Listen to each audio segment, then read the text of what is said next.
അപ്പോൾ നമ്മൾ ഫസ്റ്റ് വീഡിയോയിൽ ഹിമാലയൻ റിവേഴ്സിനെ കുറിച്ച് ഓൾറെഡി ഡിസ്കസ് ചെയ്തു. അതിൽ ഹിമാലയൻ റിവേഴ്സിൽ ഉൾപ്പെടുന്നതാണ് Indus river system, Ganga and Brahmaputra river system. അതിൽ ഇനി നമ്മൾ ഗംഗ റിവർ സിസ്റ്റത്തിനെ കുറിച്ചാണ് ഡിസ്കസ് ചെയ്യുന്നത്. അപ്പോൾ നമുക്ക് സ്റ്റാർട്ട് ചെയ്യാം. ഈ ഗംഗ ബേസിനാണ് largest river basin in India എന്നറിയപ്പെടുന്നത്. ഇതിന് ലാർജസ്റ്റ് റിവർ ബേസിൻ എന്ന് പറയാൻ തന്നെ കാരണം നമ്മളുടെ ടോട്ടൽ ഏരിയ, നമ്മുടെ കൺട്രിയുടെ ടോട്ടൽ ഏരിയയുടെ 1/4 കൺട്രിയുടെ ടോട്ടൽ ഏരിയയുടെ 1/4 കവർ ചെയ്യുന്നത് ഈ ഒരു ഗംഗ ബേസിനാണ്. അപ്പോൾ 1/4 of the total area of the country is drained by this Ganga river system or Ganga basin. അപ്പോൾ നമുക്ക് ഇതിൽ ഈ ഒരു ഫിഗറിൽ കാണുമ്പോൾ തന്നെ നമുക്ക് മനസ്സിലാക്കാം, ഇവിടെ നിന്നാണ് ഗംഗ സ്റ്റാർട്ട് ചെയ്യുന്നത്. അതായത് ഏകദേശം ഇവിടെ നിന്ന് വരും. എന്നിട്ട് ഇത് ബേ ഓഫ് ബംഗാളിലേക്കാണിത് ഫ്ലോ ചെയ്യുന്നത്. അപ്പോൾ ഞാൻ ഫസ്റ്റ് വീഡിയോയിൽ പറഞ്ഞായിരുന്നു, ആകെ ഇൻഡസ് മാത്രമാണ് വെസ്റ്റ് ഫ്ലോയിങ് റിവേഴ്സ്. ഹിമാലയൻ റിവേഴ്സിൽ ഇൻഡസ് മാത്രമാണ് വെസ്റ്റ് ഫ്ലോയിങ് റിവർ. ബാക്കി ബ്രഹ്മപുത്ര ആൻഡ് ദ ഗംഗ എന്ന് പറയുന്നത് ഈസ്റ്റിലേക്കാണ് ഫ്ലോ ചെയ്യുന്നത്. അപ്പോൾ അതുകൊണ്ട് തന്നെ ഇത് ഇവിടെ നിന്ന് സ്റ്റാർട്ട് ചെയ്ത് ഇതിങ്ങനെ വന്ന് ബേ ഓഫ് ബംഗാളിലേക്ക് പോകും. അപ്പോൾ ഗംഗ എന്ന് പറയുന്നതാണ് longest river in India and it merge into the bay of ബംഗാളിലേക്കാണ് ഇത് ഒഴുകുന്നത്. ഇനി ഇത് ലോങ്ങസ്റ്റ് റിവർ ആയതുകൊണ്ട് തന്നെ ഇതിൻ്റെ ടോട്ടൽ ലെങ്ത്ത് എത്രയാണെന്ന് ചോദിക്കാം. ഇതിൻ്റെ ടോട്ടൽ ലെങ്ത്ത് എന്ന് പറയുന്നത് 2525 കിലോമീറ്ററാണ്. അതായത് 2525. ഇനി ചില ഔദ്യോഗിക രേഖകളിൽ ഇതിനെ 2500 എന്നും എഴുതിയിട്ടുണ്ട്. ബട്ട് ഏകദേശം ഈ ഒരു റേഞ്ചിലാണ് കിടക്കുന്നത്. അപ്പോൾ ഓപ്ഷൻസിൽ എന്തായാലും 2525 എന്ന് എന്തായാലും കാണുള്ളൂ. അപ്പോൾ 2525 കിലോമീറ്ററാണ് ഈ ഒരു ഗംഗയുടെ ലെങ്ത്ത് എന്ന് പറയുന്നത്. ഇനി നമുക്ക് എക്സാക്റ്റ് ഗംഗ എവിടെ നിന്നാണ് സ്റ്റാർട്ട് ചെയ്യുന്നത്, ഏതിലൂടെയാണ് ഒഴുകുന്നത്, അതിൻ്റെ ട്രിബ്യൂട്ടറീസ് ഏതൊക്കെയാണ്, ഇനി അതൊക്കെ നമുക്ക് നോക്കാം. അപ്പോൾ ഗംഗ എന്ന് പറയുന്നത് ഭഗീരഥി ആയിട്ടാണിത് സ്റ്റാർട്ട് ചെയ്യുന്നത്. അതായത് ഗംഗ സ്റ്റാർട്ട് ചെയ്യുന്നത് ഈ ഒരു ഗംഗോത്രി ഗ്ലേസിയർ കണ്ടില്ലേ, ഈ ഒരു ഗംഗോത്രി ഗ്ലേസിയറിൻ്റെ അടുത്ത് ഗൈമുഖ് എന്ന് പറഞ്ഞ ഒരു പ്ലേസ് ഉണ്ട്. അതായത് ഉത്തർഖണ്ഡിലെ ഉത്തർകാശി എന്ന് പറഞ്ഞ ഡിസ്ട്രിക്റ്റിൽ ഗൈമുഖ് എന്ന് പറഞ്ഞ ആ ഒരു പ്രദേശത്തിൻ്റെ അടുത്തായിട്ടാണ് ഈ ഗംഗോത്രി ഗ്ലേസിയർ കാണുന്നത്. ഓക്കെ, ഇപ്പോൾ എന്താ പറയുന്നത്, ഉത്തർഖണ്ഡിലെ ഉത്തർകാശി, അതായത് ഉത്തർഖണ്ഡിലെ ഉത്തർകാശി എന്ന് പറഞ്ഞ ആ ഒരു ഡിസ്ട്രിക്റ്റിൻ്റെ അടുത്തായിട്ട് ഗൈമുഖ് എന്ന് പറഞ്ഞൊരു പ്ലേസ് ഉണ്ട്. അതിൻ്റെ അടുത്താണ് ഗംഗോത്രി ഗ്ലേസിയർ ഉള്ളത്. ഈ ഒരു ഗ്ലേസിയറിൽ നിന്ന് ഭഗീരഥി ആയിട്ടാണ് നമ്മളുടെ ഗംഗ സ്റ്റാർട്ട് ചെയ്യുന്നത്. അപ്പോൾ ഗംഗ ശരിക്കും സ്റ്റാർട്ട് ചെയ്യുന്നത് അല്ലെങ്കിൽ റൈസ് ചെയ്യുന്നത് ഭഗീരഥി ആയിട്ടാണ്. ഏത് ഗ്ലേസിയർ ആണെന്ന് പറഞ്ഞാൽ ഗംഗോത്രി ഗ്ലേസിയർ, ഏത് ഡിസ്ട്രിക്റ്റ് ആണെന്ന് പറഞ്ഞാൽ ഉത്തർഖണ്ഡ് സ്റ്റേറ്റ് ഉത്തർഖണ്ഡ് സ്റ്റേറ്റ്, ഏത് ഡിസ്ട്രിക്റ്റ് ആണെന്ന് വെച്ചാൽ ഉത്തർകാശി ഡിസ്ട്രിക്റ്റ് ഓഫ് ഉത്തർഖണ്ഡ്. അപ്പോൾ അങ്ങനെയാണ് ഗംഗ റൈസ് ചെയ്യുന്നത്. ഇനി അങ്ങനെ ആ ഒരു ഭഗീരഥിയായിട്ട് ഒഴുകി ഈ ഒരു ഗംഗ വന്നിട്ട് ദേവപ്രയാഗിൽ മീറ്റ് ചെയ്യും. ദേവപ്രയാഗിൽ ഇത് വന്ന് മീറ്റ് ചെയ്യുന്നുണ്ട്. അപ്പോൾ at Devprayag Bhagirathi river meet എന്ത് ചെയ്യും, ഈ ദേവപ്രയാഗിൽ വന്ന് ഭഗീരഥി റിവർ കൂട്ടിമുട്ടുന്നുണ്ട്. അവിടെ തന്നെ നമ്മുടെ ഇവിടുന്ന് സ്റ്റാർട്ട് ചെയ്ത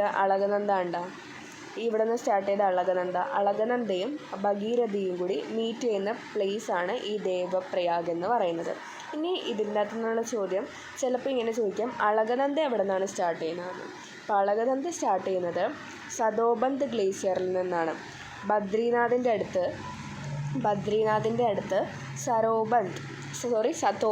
സതോപന്ത് എന്ന് പറഞ്ഞൊരു ഗ്ലേസിയർ ഉണ്ട്. അവിടെ നിന്നാണ് അളകനന്ദ സ്റ്റാർട്ട് ചെയ്യുന്നത്. അപ്പോൾ അളകനന്ദയും ഭഗീരഥിയും കൂടി അവിടെ നിന്ന് സ്റ്റാർട്ട് ചെയ്തിട്ട്, ഭഗീരഥി സ്റ്റാർട്ട് ചെയ്യുന്ന ഗംഗോത്രി ഗ്ലേസിയർ, അളകനന്ദ സ്റ്റാർട്ട് ചെയ്യുന്നത് സതോപത് ഗ്ലേസിയർ, അവിടെ നിന്ന് 2 സ്റ്റാർട്ട് ചെയ്തിട്ട് നമ്മളുടെ ദേവപ്രയാഗിൽ വന്ന് ജോയിൻ ചെയ്യുന്നുണ്ട്. എന്നിട്ട് ഈ ഒരു ഭഗീരഥിയും അളകനന്ദയും ഇവിടെ ദേവപ്രയാഗിൽ വന്ന് ജോയിൻ ചെയ്തതിന് ശേഷം അത് ഒരുമിക്കുന്നു. ഇവിടം മുതലാണ് ഇതിനെ ശരിക്കും ഗംഗ എന്നറിയപ്പെടുന്നത്. അപ്പോൾ ഈ ഒരു ദേവപ്രയാഗിൻ്റെ സ്റ്റാർട്ടിംഗ് പോയിന്റിൽ നിന്നാണ് ഇതിനെ ശരിക്കും നമ്മൾ ഗംഗ എന്ന് അറിയപ്പെടാൻ തുടങ്ങുന്നത്. ദേവപ്രയാഗിൻ്റെ സ്റ്റാർട്ടിങ്ങിൽ നിന്നാണ് ശരിക്കും ഗംഗ സ്റ്റാർട്ട് ചെയ്യുന്നത്. ഇനി ഗംഗ എന്നിട്ട് ഞാൻ ഓൾറെഡി ഫസ്റ്റ് വീഡിയോയിൽ നമ്മളുടെ ഇന്ത്യയുടെ ഗ്രേറ്റ് പ്ലെയിൻ ഓഫ് ഇന്ത്യ എവിടെയാണെന്ന് ഞാൻ ഓൾറെഡി പറഞ്ഞായിരുന്നു. അതായത് ഇതാണ് ഇപ്പോൾ ഇന്ത്യയെങ്കിൽ, ഇതാണ് ഇന്ത്യയുടെ ഒരു ടോപ്പ് മോസ്റ്റ് പോയിൻ്റ് എങ്കിൽ ഈ ഒരു പോർഷൻ, അതായത് ഈ ഒരു പോർഷൻ ഉണ്ടല്ലോ, ഈ ഒരു പോർഷനാണ് അതിൻ്റെ ഗ്രേറ്റ് പ്ലെയിൻ ഓഫ് ഇന്ത്യ എന്നറിയപ്പെടുന്നത്. ഈ ഇന്ത്യയുടെ ഈ ഒരു പോർഷനിലാണ്. അപ്പോൾ ചോദ്യം ഇതാണ്, ഇതെന്താണ് ഈ ഗ്രേറ്റ് പ്ലെയിൻ ഓഫ് ഇന്ത്യനെ കുറിച്ച് പറയാൻ കാരണം എന്ന് പറഞ്ഞാൽ, ഈ ഗ്രേറ്റ് പ്ലെയിൻ ഓഫ് ഇന്ത്യയിലേക്ക് ഗംഗ എൻ്റർ ചെയ്യുന്നത്, അതായത് ഗംഗ ഇവിടെ നിന്നാണ്, ദേവപ്രയാഗിൽ നിന്നാണ് ഗംഗ സ്റ്റാർട്ട് ചെയ്യുന്നതെന്ന് ഞാൻ ഓൾറെഡി പറഞ്ഞു. അപ്പോൾ ഈ ദേവപ്രയാഗിൽ നിന്ന് ഈ ഒരു ഗംഗ സ്റ്റാർട്ട് ചെയ്യുമ്പോഴത്തേക്കും അത് കറക്റ്റ് നമ്മളുടെ ഗ്രേറ്റ് പ്ലെയിൻ ഓഫ് ഇന്ത്യയിലേക്ക് ഈ ഒരു ഗംഗ എൻ്റർ ചെയ്യുന്നത് ഏത് പോയിന്റിൽ നിന്നാണെന്ന് ചോദിക്കും. അത് ഗ്രേറ്റ് പ്ലെയിൻ ഓഫ് ഇന്ത്യയിലേക്ക് ഈ ഒരു ഗംഗ എൻ്റർ ചെയ്യുന്നത് ഹരിദ്വാറിൽ വെച്ചാണ്. ഈ ഹരിദ്വാർ കഴിഞ്ഞ് കഴിഞ്ഞാൽ ഈ ഒരു ഗംഗ നമ്മളുടെ നോർത്ത് ഗ്രേറ്റ് പ്ലെയിൻ ഓഫ് ഇന്ത്യയിലേക്ക് സ്റ്റാർട്ട് ചെയ്യുന്നുണ്ട്. എന്നിട്ട് ആ ഹരിദ്വാർ കഴിഞ്ഞ് അതൊരു ഗ്രേറ്റ് പ്ലെയിനിലേക്ക് സ്റ്റാർട്ട് ചെയ്ത് ഇറങ്ങിക്കഴിഞ്ഞ് അത് കഴിഞ്ഞിട്ടത് സൗത്ത് ഈസ്റ്റ് ഡയറക്ഷനിലോട്ട് ഒഴുകിപ്പോവും. അത് കഴിഞ്ഞിട്ടത് എങ്ങോട്ടേക്ക് ഒഴുകിപ്പോവും? സൗത്ത് ഈസ്റ്റ് ഡയറക്ഷനിലേക്ക് അത് ഒഴുകിപ്പോവും.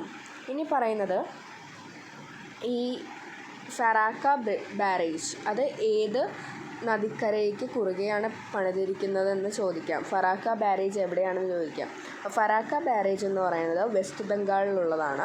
വെസ്റ്റ് ബംഗാളിലാണ് ഇത് ബിൽഡ് ചെയ്തിട്ടുള്ളത്. ഇതെന്ന് പറയുന്നത് റിവർ ഗംഗയ്ക്ക് അക്രോസ് ആയിട്ടാണ് ഈ ഒരു ഫറാക്ക ബാരേജ് നമ്മൾ ബിൽഡ് ചെയ്തിട്ടുള്ളത്. ഇനി ഈ ഒരു ഫറാക്ക ബാരേജ് കഴിഞ്ഞിട്ട് ഈ ഒരു ഫറാക്ക ബാരേജിന് ശേഷം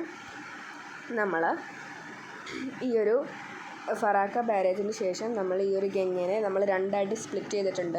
അതാണ് ഹൂഗ്ലി ആൻഡ് പത്മ. ഇത് കണ്ടോ, ഇവിടെ ഇതിൻ്റെ അകത്ത് കാണിക്കാൻ, ഇതാണ് ഫറാക്ക. ഈ ഒരു ഫറാക്ക കഴിഞ്ഞിട്ട് ഇതിനെ രണ്ടായിട്ട് ഈ റിവറിനെ നമ്മൾ ഡിവൈഡ് ചെയ്തിട്ടുണ്ട്. അതാണ് ഇവിടെ കാണുന്നത്. ഇത് Padma and this is Hooghly. Hooghly എന്ന് പറയുന്നത് കൊൽക്കട്ടയിൽ കൂടിയാണ് ഫ്ലോ ചെയ്യുന്നത്. കണ്ടോ, കൊൽക്കട്ടയിൽ കൂടിയാണ് ഈ ഒരു ഹൂഗ്ലി ഫ്ലോ ചെയ്യുന്നത്. പക്ഷേ പത്മ എന്ന് പറയുന്നത് എന്താണ്? ബംഗ്ലാദേശിൽ കൂടിയാണ് ഫ്ലോ ചെയ്യുന്നത്. അപ്പോൾ ഈ ഗംഗാ നദി തന്നെയാണല്ലോ ഇത് ശരിക്കും. അപ്പോൾ ഗംഗയെ ബംഗ്ലാദേശിൽ അറിയപ്പെടുന്നത് പത്മയാണെന്നും പറയാം നമുക്കതുകൊണ്ട്. അപ്പോൾ ഈ ഹൂഗ്ലി എന്ന് പറയുന്നത് ഈ ഒരു ഫറാക്ക ബാരേജിൻ്റെ ശേഷം ആഫ്റ്റർ ദ ഫറാക്ക ബാരേജിന് ശേഷമാണ് ഈ ഗംഗ രണ്ടായിട്ട് സ്പ്ലിറ്റ് ചെയ്തിട്ട് ഹൂഗ്ലിയും പത്മയും ആവുന്നത്. ഹൂഗ്ലി എന്ന് പറയുന്നത് കൊൽക്കട്ടയിൽ തന്നെയാണ്. കൊൽക്കട്ട എന്ന് പറയുന്നത് ഇന്ത്യയിലാണ് അല്ലേ. അപ്പോൾ ഹൂഗ്ലി കൊൽക്കട്ടയിൽ കൂടിയാണ്. പക്ഷേ പത്മ ബംഗ്ലാദേശിൽ, അത് വേറൊരു കൺട്രിയാണ്. അപ്പോൾ ഈ ഗംഗേനെ തന്നെ ആണ് നമ്മൾ ബംഗ്ലാദേശിലെ പത്മ എന്ന് പറയണതെന്ന് നമുക്ക് പറയാം.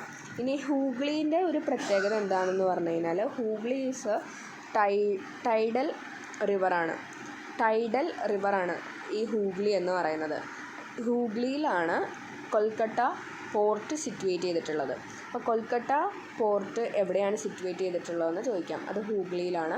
ഹൂഗ്ലി എന്ന് പറയുന്നത് ഒരു ടൈഡൽ റിവറാണെന്ന് നമ്മൾക്ക് പറയാം. ഇനി വേറൊരു ചോദ്യം ഇതിൽ നിന്ന് വരാവുന്നത്, മഹാത്മാഗാന്ധി സേതു ബ്രിഡ്ജ് ഏത് റിവറിന് കുറുകെയാണ് പണിതിട്ടുള്ളത്? അതെങ്ങനെ ചോദിക്കാം. അപ്പോൾ ഇവിടെ കാണാം പാട്ന എന്ന് പറയുന്നത് ബീഹാറിൻ്റെ തലസ്ഥാനമാണ്. അപ്പോൾ ബീഹാറിൻ്റെ തലസ്ഥാനമായിട്ടുള്ള ഈ പാട്നയിലാണ് നമ്മളുടെ ഈ ഗംഗാ നദിക്ക് കുറുകെയായിട്ട് മഹാത്മാഗാന്ധി സേതു ബ്രിഡ്ജ് കൺസ്ട്രക്റ്റ് ചെയ്തിട്ടുള്ളത്. അപ്പോൾ മഹാത്മാഗാന്ധി സേതു ബ്രിഡ്ജ് കൺസ്ട്രക്റ്റ് ചെയ്തിട്ടുള്ളത് നമ്മളുടെ പട്നയിലെ, അതായത് ബീഹാറിൻ്റെ തലസ്ഥാനമായ പട്നയിലെ അതിൽ കൂടി ഒഴുകുന്ന ഈ ഗംഗാ നദിക്ക് കുറുകെയായിട്ടാണ് മഹാത്മാഗാന്ധി സേതു ബ്രിഡ്ജ് കൺസ്ട്രക്റ്റ് ചെയ്തിട്ടുള്ളത്. ഇനി നാഷണൽ വാട്ടർവേസ് ആയിട്ടുള്ള അലഹബാദ് ഹാൽദിയ അലഹബാദ് മുതൽ ഹാൽദിയ വരെയുള്ള വാട്ടർ വേസ് എന്ന് പറയുന്നത്, അലഹബാദ് മുതൽ ഹാൽദിയ വരെയുള്ള ഈ ഒരു വാട്ടർ വേസ് എന്ന് പറയുന്നത് ഒഴുകുന്നത് ഈ ഒരു ഹൂഗ്ലി, ഗംഗ, ഭഗീരഥി, ഹൂഗ്ലി റിവറിൽ കൂടെയാണ്. അപ്പോൾ ഗംഗ, ഭഗീരഥി, ഹൂഗ്ലി റിവർ, ഗംഗ, ഭഗീരഥി, ഹൂഗ്ലി റിവറിൽ കൂടെയാണ് നമ്മളുടെ നാഷണൽ വാട്ടർവേസ് 1. ഏതാണ്? അങ്ങനൊരു ചോദ്യം ചോദിക്കാം. എന്താണ് ഇതിൽ നിന്ന് വരാവുന്ന ചോദ്യം? നാഷണൽ വാട്ടർവേസ് 1, അതായത് NH എന്നൊക്കെ പറയുന്ന പോലെ വാട്ടർവേസിന് NW എന്നാണ് പറയുന്നത്. അപ്പോൾ നാഷണൽ വാട്ടർവേ 1 എവിടെ മുതൽ എവിടം വരെയാണെന്ന് ചോദിക്കാം. അതിൻ്റെ ആൻസറാണ് അലഹബാദ് മുതൽ ഹാൽദിയ വരെ. അലഹബാദ് മുതൽ ഹാൽദിയ ഏകദേശം ഇവിടെയിട്ട് വരും. അപ്പോൾ അലഹബാദ് മുതൽ ഹാൽദിയ വരെയാണ് നാഷണൽ വാട്ടർവേസ് 1 ഉള്ളത്. ഇത് ഏതൊക്കെ നദിയിലൂടെയാണ് ഒഴുകുന്നതെന്ന് ചോദിക്കാം. അതാണ് ഗംഗ, ഭഗീരഥി, ഹൂഗ്ലി. അപ്പോൾ ഗംഗ, ഭഗീരഥി, ഹൂഗ്ലി, GBH, ഈ 3 റിവേഴ്സിൽ കൂടെയാണ് നാഷണൽ വാട്ടർവേസ് 1 ഒഴുകുന്നത്. ഇനി നമ്മളുടെ ഗംഗ ഏതൊക്കെ സ്റ്റേറ്റ്സിൽ കൂടെയാണ് കൂടുതലായിട്ട് ഒഴുകുന്നത് എന്ന് പറഞ്ഞു കഴിഞ്ഞാൽ അതിൽ വരുന്നതാണ് ഉത്തർപ്രദേശ് വരും, അതേപോലെ തന്നെ ഉത്തരാഖണ്ഡ് വരും, ബീഹാർ, ജാർഖണ്ഡ്, വെസ്റ്റ് ബംഗാൾ. ഉത്തർപ്രദേശ്, ഉത്തരാഖണ്ഡ്, ബീഹാർ, ജാർഖണ്ഡ്, വെസ്റ്റ് ബംഗാൾ. ഇതിൻ്റെ അകത്ത് ഉത്തർപ്രദേശിൽ കൂടിയാണ് ഏറ്റവും കൂടുതലായിട്ട് ഒഴുകുന്നത്. അപ്പോൾ ഗംഗ ഒഴുകുന്ന സ്റ്റേറ്റ്സ് ഏതൊക്കെയാണ് എന്ന് ചോദിച്ചാൽ എന്ത് പറയാം? ഉത്തരാഖണ്ഡ്, ഉത്തർപ്രദേശ്, ജാർഖണ്ഡ്, വെസ്റ്റ് ബംഗാൾ, ബീഹാർ. ഇതിൻ്റെ അകത്ത് ഏറ്റവും കൂടുതൽ ഗംഗ ഒഴുകുന്നത് എന്ന് പറയുന്നത് ഉത്തർപ്രദേശിൽ കൂടെയാണ്. അപ്പോൾ ഇത് ഈ സ്റ്റേറ്റ്സ് ഓർക്കാൻ വേണ്ടിയിട്ട് ഒരു കോഡ് എന്ന് പറഞ്ഞു കഴിഞ്ഞാൽ യു വെച്ചിട്ടുള്ള 2 സ്റ്റേറ്റ്സ്, അതേതാണ്? ഉത്തർപ്രദേശ്, ഉത്തരാഖണ്ഡ്, അത് രണ്ടും. അത് കഴിഞ്ഞ് ഡാർക്ക് വെബ് എന്നാ അങ്ങനെ എന്തെങ്കിലും ഓർത്ത് വെക്കുക. ഡാർക്കിന് ജാർക്ക് എന്ന് ഓർക്കുക. ജാർക്ക് വെബ്, അതായത് ജാർഖണ്ഡ്, വെസ്റ്റ് ബംഗാൾ. ഇത്ര സ്റ്റേറ്റ്സിൽ കൂടെയാണിത് ഒഴുകുന്നത്. ഇനി ഗംഗയാണ് നമ്മളുടെ നാഷണൽ റിവർ ഓഫ് ഇന്ത്യ എന്ന് നമുക്കറിയാം. ഇതിനെ നാഷണൽ റിവർ ഓഫ് ഇന്ത്യ ആയിട്ട് പ്രഖ്യാപിച്ചത് 2008. അപ്പോൾ 2008 ഗംഗയെ നാഷണൽ റിവർ ഓഫ് ഇന്ത്യ ആയിട്ട് പ്രഖ്യാപിച്ചത്. ഇനി നമ്മൾക്ക് ഈ ഗംഗയുടെ ട്രിബ്യൂട്ടറീസ് നമ്മൾക്ക് ഡിസ്കസ് ചെയ്യാം. ഗംഗയ്ക്കാണ് മാക്സിമം നമ്പർ ഓഫ് ട്രിബ്യൂട്ടറീസ് ഉള്ളത് ഗംഗയ്ക്കാണ്. അപ്പോൾ Ganga has the maximum number of the tributaries. അപ്പോൾ ഇതിൻ്റെ അകത്ത് മെയിനായിട്ടുള്ള ട്രിബ്യൂട്ടറീസാണ്. ഇതിനകത്ത് മെയിനായിട്ടുള്ള ട്രിബ്യൂട്ടറീസാണ് യമുന. അതേപോലെ തന്നെ യമുന ഇതിൻ്റെ മെയിനായിട്ടുള്ള ഒരു ട്രിബ്യൂട്ടറീസാണ്. പിന്നെ ഉള്ള ഇതിൻ്റെ ഒരു മെയിൻ ട്രിബ്യൂട്ടറിയാണ് കോസി, പിന്നെ സൺ, അതേപോലെ തന്നെ ഗോമതി, പിന്നെ രാംഗംഗ, പിന്നെ ഗാഗ്ര, ഗാണ്ഡക്. ഇതൊക്കെയാണ് ഇതിൻ്റെ മെയിനായിട്ടുള്ള ട്രിബ്യൂട്ടറീസ്. ഏതൊക്കെയാണ്? യമുന, കോശി. യമുന ഒരിക്കലും മറന്നു വരുത് പറയാൻ, കാരണം ഭയങ്കര ഇമ്പോർട്ടൻ്റ് ആണ് യമുന. അപ്പം യമുന, കോശി, രാംഗംഗ, ഗോമതി, സൺ, ഗാഗ്ര, ഗണ്ഡക്. ഇതൊക്കെയാണ് ഇതിൻ്റെ മെയിനായിട്ടുള്ള ട്രിബ്യൂട്ടറീസ് എന്ന് പറയുന്നത്. യമുന ഞാൻ മറന്നു വരുന്നത് ഭയങ്കര ഇമ്പോർട്ടൻ്റ് ആണ്. കാരണം എന്താണെന്ന് പറഞ്ഞാൽ യമുനയാണ് ഗംഗയിലെ ഏറ്റവും ലോങ്ങസ്റ്റ് ട്രിബ്യൂട്ടറി എന്ന് പറയുന്നത്.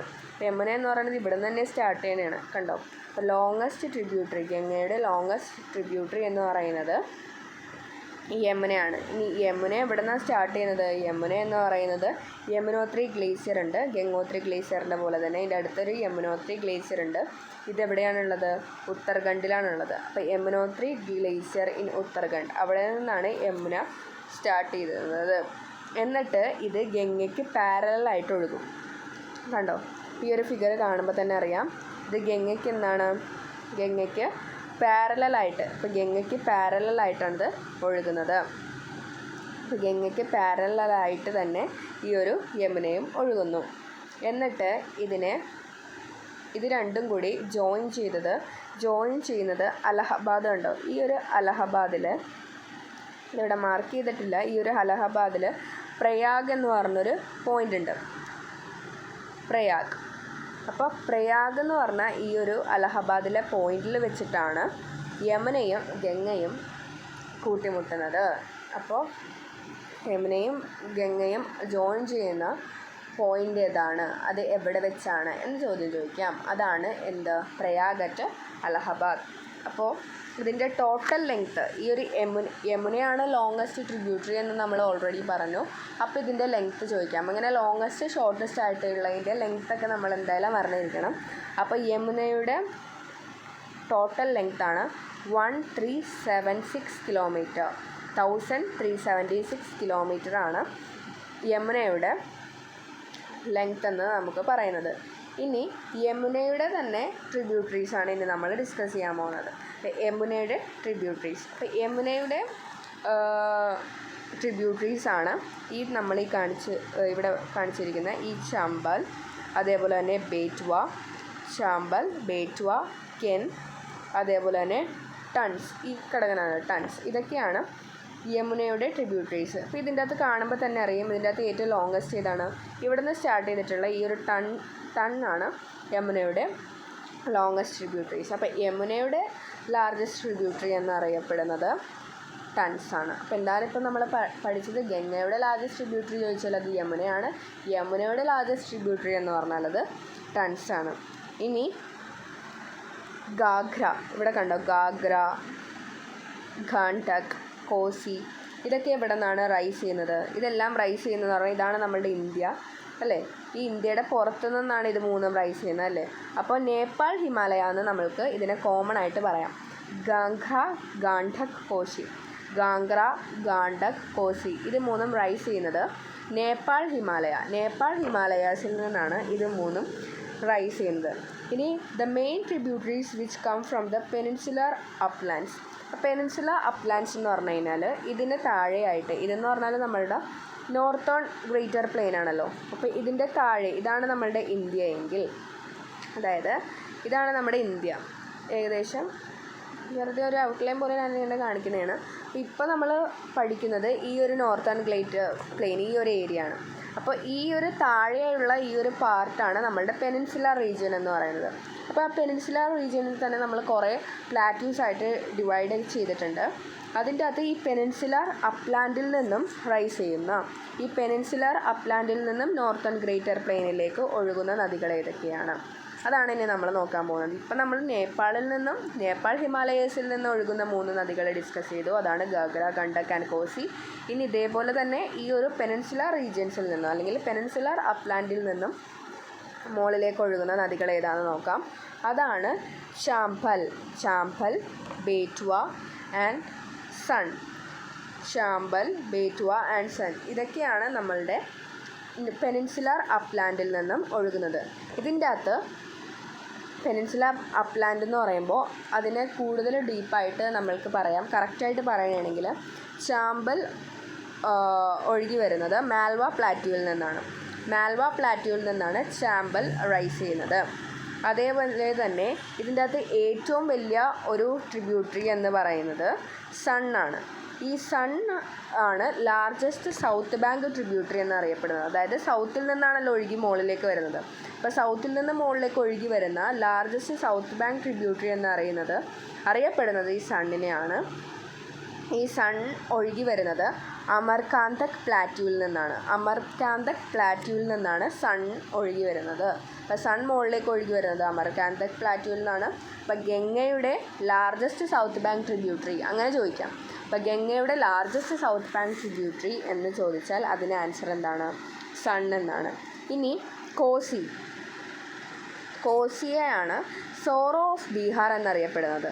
കാരണം അത് ഏറ്റവും ഡേഞ്ചറസ് റിവറാണ്. കുറേ വെള്ളപ്പൊക്കമൊക്കെ ഉണ്ടാക്കുന്നത് ഈ ഒരു കോസി നദി, ബീഹാറിൽ വെള്ളപ്പൊക്കമൊക്കെ കൂടുതൽ ഉണ്ടാകുന്നത് ഈ കോസി നദി കാരണമാണ്. അതുകൊണ്ട് തന്നെ സോറോ ഓഫ് ബീഹാർ എന്നറിയപ്പെടുന്നത് കോസിയാണ്. അത് ഇമ്പോർട്ടൻ്റ് ആണ്. സോറോ ഓഫ് ബീഹാർ ഏത് നദിയാണ്, അതാണ് കോസി നദി. അതുകൊണ്ട് അതിനെ most dangerous river in India എന്നറിയപ്പെടുന്നു. അതിനെ തന്നെയാണ് നമ്മൾ സോറോ ഓഫ് ഇന്ത്യ എന്നറിയപ്പെടുന്നത്. അപ്പോൾ സോറോ ഓഫ് ഇന്ത്യ എന്ന് ചോദിച്ചാലും സോറോ ഓഫ് ബീഹാർ എന്ന് ചോദിച്ചാലും അതിന് സെയിം ഉത്തരമാണ്, അതാണ് കോസി. ഇപ്പോൾ sorrow of Bihar and the sorrow of India എന്നറിയപ്പെടുന്നത് എന്താണ്, കോസിയാണ്. ഇനി കോസി എന്ന് പറയുന്നത് കോസി നമുക്ക് ഓൾറെഡി ഞാൻ പറഞ്ഞത് നേപ്പാൾ ഹിമാലയസിൽ നിന്നാണ് ഒഴുകി വരുന്നതെന്ന് പറഞ്ഞല്ലേ. അപ്പോൾ ഈ കോസി എന്ന് പറയുന്നത് ഈ ഒരു ഗംഗയിലേക്ക് ജോയിൻ ചെയ്യുന്നത് എവിടെ വെച്ചാണ് എന്ന് ചോദിക്കാം. അപ്പോൾ കോസി എന്ന് പറയുന്നത് ഗംഗയിലേക്ക് ജോയിൻ ചെയ്യുന്നത് നിയർ കുർസേല എന്ന് പറഞ്ഞ സ്ഥലത്ത് വെച്ചിട്ടാണ്. അപ്പോൾ കുർസേലയിൽ വെച്ചിട്ടാണ് ഈ ഗംഗയിലേക്ക് കോസി ജോയിൻ ചെയ്യുന്നത്. ഇനി രാംഗംഗ, ഇനി അടുത്തത് ഡിസ്കസ് ചെയ്യുന്നത് അത്രേ ഉള്ളൂ കോസിയെക്കുറിച്ച്. ഇനി രാംഗംഗയെ കുറിച്ച് പറയാം. രാംഗംഗ എന്ന് പറയുന്നത് ഒരു സ്മോൾ റിവറാണ് that rises in the Kumaon hills. അപ്പോൾ കുമയൂൺ ഹിൽസിൽ നിന്നും റൈസ് ചെയ്യുന്ന ഒരു റിവറാണ് ഈ രാംഗംഗ എന്ന് പറയുന്നത്. ഈ രാംഗംഗ എന്ന് പറയുന്നത് ജിം കോർബറ്റ് നാഷണൽ പാർക്കിൽ കൂടെയാണ് രാംഗംഗ ഒഴുകുന്നത്. ഇപ്പോൾ ജിം കോർബറ്റ് എന്ന് പറഞ്ഞു കഴിഞ്ഞാൽ അത് ഒരാളായിരുന്നു, അദ്ദേഹത്തിൻ്റെ പേരിലാണ് ആ ഒരു നാഷണൽ പാർക്ക് അറിയപ്പെടുന്നത്. അപ്പോൾ ഇപ്പോൾ നരേന്ദ്രമോദി വന്നിട്ട് ഈ രാംഗംഗ എന്ന് പറയുന്ന ഈ ഒരു നദി ജിം കോർബറ്റ് നാഷണൽ പാർക്കിൽ കൂടി ഒഴുകുന്ന കാരണം ആ ഒരു പേര് മാറ്റി ഇപ്പോൾ ജിം കോർബറ്റിൻ്റെ പേര് മാറ്റി രാംഗംഗ നാഷണൽ പാർക്ക് എന്നാക്കിയിട്ടുണ്ട്. അപ്പോൾ ജിം കോർബറ്റ് നാഷണൽ പാർക്ക് അതിലൂടെ ഒഴുകുന്ന നദിയാണ് രാംഗംഗ. ഇതൊരു ചോദ്യം ചോദിക്കാം. ഇല്ലെങ്കിൽ ജിം കോർബറ്റ് നാഷണൽ പാർക്കിൻ്റെ ന്യൂ നെയിം എന്താണെന്ന് ചോദിക്കാം. അതാണ് രാംഗംഗ നാഷണൽ പാർക്ക്. ഇനി ഗാഗ്ര എവിടെ നിന്നാണ് ഒറിജിനേറ്റ് ചെയ്യുന്നത്? ഇനി നമുക്ക് അതിലേക്ക് കിടക്കാം. ഗാഗ്ര നമ്മൾ ഓൾറെഡി പറഞ്ഞു, നേപ്പാളി ഹിമാലയാസിൽ നിന്നാണ് ഗാഗ്ര ഒറിജിനേറ്റ് ചെയ്യുന്നതെന്ന് നമ്മൾ ഓൾറെഡി പറഞ്ഞായിരുന്നു. നേപ്പാളി ഹിമാലയാസ് എന്ന് പറയുമ്പോൾ കൂടുതൽ കറക്റ്റായിട്ട് പറയണം, എക്സാക്ട് പ്ലേസ് എന്ന് പറഞ്ഞാൽ സൗത്ത് മാനസരോവർ, അതായത് മാനസരോവറിൻ്റെ സൗത്തിൽ അവിടെ നിന്നാണ് ഗാഗ്ര ഒഴുകി വരുന്നത്. ഇനി ഈ ഒരു ഗാഗ്രയിനെ വെസ്റ്റേൺ നേപ്പാളിൽ അറിയപ്പെടുന്നത് കർണാലി എന്നാണ്. അപ്പോൾ ഗാഗ്രയുടെ വേറൊരു പേരാണ് കർണാലി. ഗാഗ്രയെ വെസ്റ്റേൺ നേപ്പാളിൽ അറിയപ്പെടുന്നത് കർണാലി എന്നാണ്. അപ്പോൾ ഗാഗ്ര ഒഴുകി വരുന്നത് സൗത്ത് മാനസരോവറിൽ നിന്നാണ്. അതേപോലെ തന്നെ അടുത്ത നദിയാണ് ഗാണ്ഡക് ആണ് അടുത്ത നദി എന്ന് പറയുന്നത്. ഈ ഗാണ്ഡക് എവിടെ നിന്നാണ് റൈസ് ചെയ്യുന്നത്? നേപ്പാൾ ഹിമാലയാസിൽ നിന്നാണ്, നമ്മൾ ഓൾറെഡി പറഞ്ഞു. ഇനി ഇത് ഫ്ലോ ചെയ്യുന്നത് ഡൗലാഗിരി ആൻഡ് മൗണ്ട് എവറസ്റ്റ്. ഇതാണ് ഡൗലാഗിരി, ഇതാണ് മൗണ്ട് എവറസ്റ്റ്. ഡൗലാഗിരിയുടെയും മൗണ്ട് എവറസ്റ്റിൻ്റെയും ഇടയിൽ കൂടെയാണ് ഈ ഗാണ്ഡക് എന്ന് പറഞ്ഞ നദി ഒഴുകുന്നത്. ഡൗലാഗിരി ആൻഡ് മൗണ്ട് എവറസ്റ്റ്, ഇതിൻ്റെ രണ്ടിൻ്റെ ഇടയിൽ കൂടിയാണ് ഗാണ്ഡക് എന്ന നദി ഒഴുകുന്നത്. ഈ ഗാണ്ഡക് എന്ന നദിയെ നേപ്പാളിൽ അറിയപ്പെടുന്നത് എന്താണെന്നറിയോ? നാരായണി എന്നാണ് ഗാണ്ഡക്കിനെ നേപ്പാളിൽ അറിയപ്പെടുന്നത്. ഇനി അടുത്ത റിവറാണ് മഹാകാളി. ഈ മഹാകാളി റിവർ കുറച്ച് ഫേമസ് ആയിട്ടുള്ള റിവറാണ്. ഇതിൻ്റെ ചോദ്യം ഇങ്ങനെ ആയിരിക്കും: the river that flows through the border of the India and Nepal. ഈ ഒരു യെല്ലോ കളറിൽ കാണിച്ചിരിക്കുന്നതുണ്ടോ? ഈ യെല്ലോ കളറിൽ അതാണ് ഈ മഹാകാളി എന്ന് പറഞ്ഞ ഈ ഒരു റിവർ എന്ന് പറഞ്ഞാൽ, അതായത് ഇന്ത്യയുടെയും നേപ്പാളിൻ്റെയും ബോർഡറിൽ കൂടി ഒഴുകുന്ന നദി, അതാണ് ഈ മഹാകാളി എന്ന് പറയുന്നത്. മഹാകാളി നദി flows through the border of the India and Nepal. ഇനി നമ്മൾ ഓൾറെഡി നേരത്തെ പറഞ്ഞു, ബംഗ്ലാദേശിൽ നമ്മളുടെ ഗംഗ റിവറിനെ എന്താണ് അറിയപ്പെടുന്നത്? പത്മ റിവർ എന്നാണ് അറിയപ്പെടുന്നത്. അതായത് ഈ ഒരു ഹൂഗ്ലി ഈ ഒരു പോയിൻ്റ് എത്തുമ്പോഴത്തേക്കും, ഈ ഫറാക്ക ബാരേജ് കഴിയുമ്പോഴത്തേക്കും ഈ ഗംഗനെ തന്നെ നമ്മൾ പത്മ ആൻഡ് ഹൂഗ്ലി ആയിട്ട് ഡിവൈഡ് ചെയ്തിട്ടുണ്ടെന്ന് നമ്മൾ നേരത്തെ പറഞ്ഞായിരുന്നു അല്ലേ. അപ്പോൾ ഈ ഒരു ബംഗ്ലാദേശിൽ ഇവിടെയാണ് ബംഗ്ലാദേശിൽ വരുന്നത്. അപ്പോൾ ബംഗ്ലാദേശിൽ ഗംഗ എന്ന് പറയുന്നത് ഗംഗ ഫ്ലോ ചെയ്യുന്നത് പത്മ റിവറായിട്ടാണ്. അപ്പോൾ പത്മ റിവറായിട്ടാണ് ഈ ഒരു ഗംഗ റിവർ ഫ്ലോ ചെയ്യുന്നത്. അതിനുശേഷം അതെന്ത് ചെയ്യുന്നു? അത് ബ്രഹ്മപുത്രയെ ജോയിൻ ചെയ്യുന്നു. അപ്പോൾ ഗംഗ എന്ന് പറയുന്നത് ബംഗ്ലാദേശിലെത്തുമ്പോൾ പത്മയായി. ഈ പത്മ എന്ന് പറയുന്നത് നമ്മളുടെ ബ്രഹ്മപുത്രയെ ജോയിൻ ചെയ്യുന്നു. ബംഗ്ലാദേശിൽ ബ്രഹ്മപുത്രയെ ജമുന എന്നാണ് അറിയപ്പെടുന്നത്. അതാണ് ഇവിടെ ജമുന എന്ന് കൊടുത്തിരിക്കുന്നത്. അപ്പോൾ ഗംഗയായി പത്മയായി ബംഗ്ലാദേശിലെത്തിയപ്പോഴത്തേക്കും അതെന്ത് ചെയ്ത് ഗംഗ പത്മയായി. ആ പത്മയെ വീണ്ടും അത് ബ്രഹ്മപുത്രനെ ജോയിൻ ചെയ്തു. ബ്രഹ്മപുത്രനെ ബംഗ്ലാദേശിൽ അറിയപ്പെടുന്നത് ജമുന എന്നാണ്. ഇതിൽ നിന്ന് ചോദ്യം: ഗംഗേനെ ബംഗ്ലാദേശിൽ അറിയപ്പെടുന്നത് പത്മ എന്നാണ്, ബ്രഹ്മപുത്രയെ ബംഗ്ലാദേശിൽ അറിയപ്പെടുന്നത് ജമുന എന്നാണ്. ഇനി ഇനി അടുത്തൊരു ചോദ്യം എന്ന് പറയുന്നത്, ഇതിന് ശേഷം ഇവരെന്ത് ചെയ്യുമെന്ന് പറഞ്ഞു കഴിഞ്ഞാൽ ബേ ഓഫ് ബംഗാളിലേക്കാണ് ഇത് ഒഴുകുന്നത് നമ്മൾ ഓൾറെഡി പറഞ്ഞല്ലോ. അപ്പോൾ ഇവർ ബേ ഓഫ് ബംഗാളിലേക്ക് ഒഴുകുന്നതിന് മുമ്പ്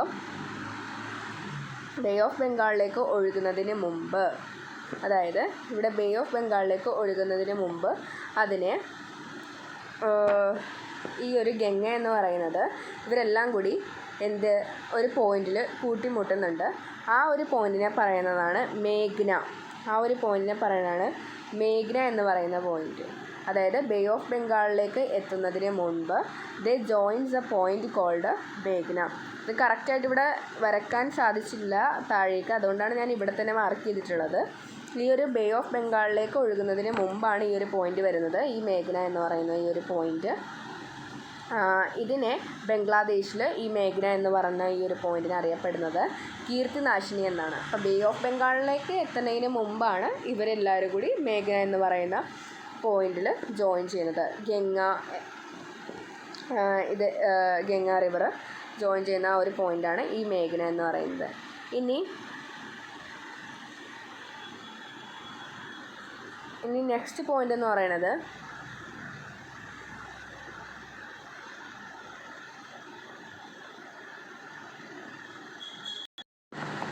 പത്മ. ഈ ഒരു പത്മ നദിയുടെ ഒരു ട്രിബ്യൂട്ടറിയാണ് ജലാങ് എന്ന് പറയുന്നത്, JALANG. ഈ ജലാങ്ങിലേക്ക് ഈ റിവർ പത്മയുടെ ഒരു ട്രിബ്യൂട്ടറിയാണ് ജലാങ് എന്ന് പറയുന്നത്. ഈ ജലാങ് എന്ന് പറയുന്നത് ഈ ഹൂഗ്ലി ഡിസ്ട്രിക്റ്റ്, വെസ്റ്റ് ബംഗാളിലെ ഈ ഒരു ഹൂഗ്ലി ഡിസ്ട്രിക്റ്റിലാണ് ഈ ഒരു ജലാങ് എന്ന് പറയുന്ന ഈ ഒരു പത്മയുടെ ട്രിബ്യൂട്ടറി ഉള്ളത്. ഈ ഭഗീരഥി വന്ന് ഇവിടെ നിന്നും ഭഗീരഥി നമ്മൾ നേരത്തെ ഒഴുകുന്നു നമ്മൾ പറഞ്ഞായിരുന്നു. അപ്പോൾ ഇവിടെ നിന്ന് ഭഗീരഥി വന്ന് ജോയിൻ ചെയ്യുന്നത് എവിടെയാണെന്ന് പറഞ്ഞു കഴിഞ്ഞാൽ ഈ ജലാങ്ങിലാണ്. അപ്പോൾ ഭഗീരഥി എന്ന് പറഞ്ഞ ബ്രാഞ്ച് ജോയിൻ ചെയ്യുന്നത് ഈ ഒരു പത്മയുടെ ട്രിബ്യൂട്ടറി ആയ ജലാങ്ങിൽ ഹൂഗ്ലി ഡിസ്ട്രിക്റ്റിൽ വെച്ചിട്ടാണ്. ഇനി വേറൊരു ചോദ്യം വരാവുന്നത്, ഈ ഒരു ഹൂഗ്ലിയുടെ മേജർ ട്രിബ്യൂട്ടറി ഏതാണെന്ന് ചോദിക്കാം. അപ്പോൾ ഹൂഗ്ലിയുടെ ഒരു മേജർ ട്രിബ്യൂട്ടറിയാണ് ദാമോദർ. എന്ന് പറയുന്നത്. ആൻഡ് നമ്മൾ നേരത്തെ പറഞ്ഞ പോലെ കോശിയാണ് നമ്മൾ സോർ ഓഫ് ബീഹാർ അല്ലെങ്കിൽ സോർ ഓഫ് ഇന്ത്യ എന്ന് പറയുന്നത്. അതേപോലെ തന്നെ ഈ ദാമോദറിനെയാണ് നമ്മൾ സോർ ഓഫ് ബംഗാൾ എന്ന് അറിയപ്പെടുന്നത് ഈ ഒരു ദാമോദർ റിവറിനെയാണ്. ഇനി ഇപ്പോൾ ആ ഒരു ദാമോദർ റിവറിനെ ദാമോദർ വാലി കോർപ്പറേഷനാണ് കൈകാര്യം ചെയ്യുന്നത്. അതിനിപ്പോൾ ഒരു മൾട്ടിപർപ്പസ് റിവർ വാലി പ്രൊജക്റ്റായിട്ട് യൂസ് ചെയ്യുന്നുണ്ട്. ഈ ഒരു ദാമോദർ റിവറിനെ യൂസ് ചെയ്യുന്നുണ്ട്. ഇനി നമ്മൾ ഫേമസ് ആയിട്ടുള്ളൊരു ഡെൽറ്റയുണ്ട്, സുന്ദർബൻസ് ഡെൽറ്റ എന്ന് പറയുന്നത് വെസ്റ്റ് ബംഗാളിൽ നിന്നും ഇവിടെയാണ് വെസ്റ്റ് ബംഗാൾ. അപ്പോൾ വെസ്റ്റ് ബംഗാളിൽ നിന്നും നമ്മളുടെ ബംഗ്ലാദേശ് വരെ സ്ട്രെച്ച് ചെയ്തിട്ടുള്ളതാണ് ഈ ഒരു സുന്ദർബൻ ഡെൽറ്റ എന്ന് പറയുന്നത്. ഡെൽറ്റ എന്ന് പറഞ്ഞാൽ അറിയാലോ, ഇങ്ങനെ ഇരിക്കുന്നതാണ്. അതായത് ബോത്ത് സൈഡ്സ് റിവേഴ്സ് ആയിരിക്കും. അങ്ങനെയുള്ള ആ ഒരു പ്ലേസാണ് ഈ ഡെൽറ്റ എന്ന് പറയുന്നത്. ഇപ്പോൾ ഡെൽറ്റ എന്ന് പറയുന്നത് നമ്മളുടെ റിവർ സെഡിമെൻറ്റ്സ് വഴി ഒരു ട്രയാങ്കിൾ ഷേപ്പിൽ ഫോം ചെയ്യുന്ന ഒരു ഏരിയയാണ് ഈ ഡെൽറ്റ എന്ന് പറയുന്നത്. അപ്പോൾ നമ്മളുടെ സുന്ദർബൻസ് ഡെൽറ്റ എന്ന് പറഞ്ഞാൽ ഭയങ്കര ഫേമസ് ആയിട്ടുള്ളൊരു ഡെൽറ്റയാണ്. അതെന്ന് പറയുന്നത് ഈ വെസ്റ്റ് ബംഗാൾ മുതൽ നമ്മളുടെ ബംഗ്ലാദേശ് വരെയാണ് ഇത് സ്ട്രെച്ച് ചെയ്തിട്ടുള്ളത്. അപ്പോൾ ഇതെന്ന് പറഞ്ഞാൽ ഇതെങ്ങനെയാണ് ഈ ഡെൽറ്റ ഫോം ചെയ്തതെന്ന് പറഞ്ഞാൽ ഗംഗ, ബ്രഹ്മപുത്ര, മേഘ്ന റിവേഴ്സ് നമ്മൾ ഓൾറെഡി പറഞ്ഞു. മേഘ്ന അതേപോലെ തന്നെ ഗംഗ, ബ്രഹ്മപുത്ര ഇതിൻ്റെ മൂന്നിൻ്റെ ഡെപ്പോസിഷണൽ ആക്ഷൻ വഴി ഫോം ചെയ്തിട്ടുള്ള ഒരു ഡെൽറ്റയാണ് ഈ സുന്ദർബൻ ഡെൽറ്റ എന്ന് പറയുന്നത്. ഈ സുന്ദർബൻ ഡെൽറ്റ എന്ന് പറയുന്ന ഈ ഒരു നെയിം വന്നത് എങ്ങനെയാണെന്ന് പറഞ്ഞാൽ അവിടെ സുന്ദരി ട്രീ എന്ന് പറഞ്ഞൊരു ട്രീ വളരുമായിരുന്നു. അതായത് ആ ഒരു മാർഷ് ലാൻഡ്, ആ ഒരു ചതുപ്പ് നിലത്തിൽ കുറേ വളരുന്ന ഒരു ട്രീ ആയിരുന്നു ഈ സുന്ദരി ട്രീ എന്ന് പറയുന്നത്. അപ്പോൾ ഇതിൻ്റെ ഒരു നെയിമിൽ നിന്നാണ് സുന്ദർബൻ ഡെൽറ്റ എന്ന് പറയുന്ന ആ ഒരു ഡെൽറ്റ ഫോം ചെയ്യുന്നത്. നമ്മളുടെ വേൾഡിലെ തന്നെ largest and fastest growing delta എന്നാണ് അറിയപ്പെടുന്നത് ഈ ഒരു delta. And the royal Bengal ടൈഗറിൻ്റെ ഹോമാണ് ഈ ഒരു സുന്ദർബൻ ഡെൽറ്റ എന്ന് പറയുന്നത്. അപ്പോൾ റോയൽ ബംഗാൾ ടൈഗറിൻ്റെ ഒരു ഹോം എന്നറിയപ്പെടുന്നത് ഈ ഒരു സുന്ദർബൻ ഡെൽറ്റയാണ്. ഇനി ഇതിൽ നിന്ന് വേറൊരു ചോദ്യം വരുന്നത് എന്താണെന്ന് പറഞ്ഞാൽ പൈത്താൻ, PAITHAN